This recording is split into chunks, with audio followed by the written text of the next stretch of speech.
Nitish ji NDA में वापस आए हैं, ये हम सब के लिए बहुत ही हर्ष का विषय है।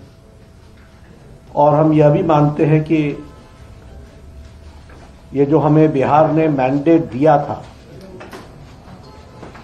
वह मैंडेट एनडीए को दिया था और जेडीयू का भी और नीतीश जी का भी नेचुरल अलायंस वो एनडीए ही है। इसलिए ये हम सब के लिए हर्ष का विषय है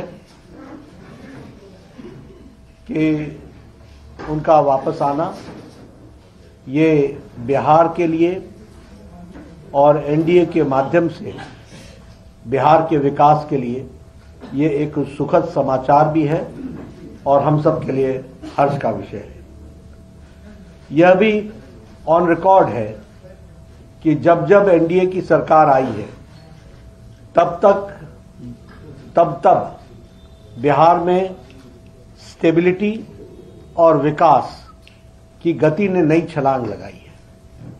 अगर हम देखें तो चाहे इंफ्रास्ट्रक्चर हो, चाहे एजुकेशन का सेक्टर हो, चाहे हेल्थ का सेक्टर हो या लॉ एंड ऑर्डर सिचुएशन हो, सभी मामलों में जब जब एनडीए ने लीड किया है और एनडीए की सरकार आई है तो बिहार हमेशा विकास की गति को एक अपने आप में गति मिली है। और इसमें भी कोई दो राय नहीं है कि वर्तमान परिस्थिति में लॉ एंड ऑर्डर एक तरीके से चरमरा रहा था। आज जब भारतीय जनता पार्टी के साथ और एनडीए का अलायंस बनता है तो स्टेबिलिटी आती है और उसी से लॉ एंड ऑर्डर को कंट्रोल करने में एक बहुत बड़ा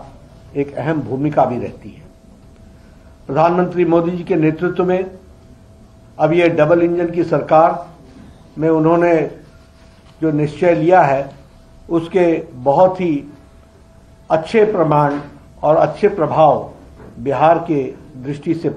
होगा, ऐसा हमारा विश्वास है। साथ ही साथ प्रधानमंत्री मोदी जी के नेतृत्व में आने वाले समय में बिहार लोकसभा में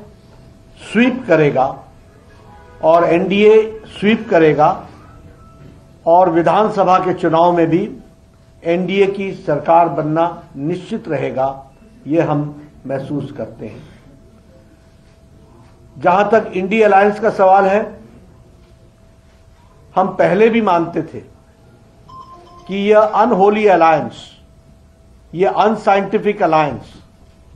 यह अलायंस चलने वाला नहीं है। और ये जो पहले भारत जोड़ो यात्रा थी, जो अपने आप में एक तरीके से बेनतीजे समाप्त हुई,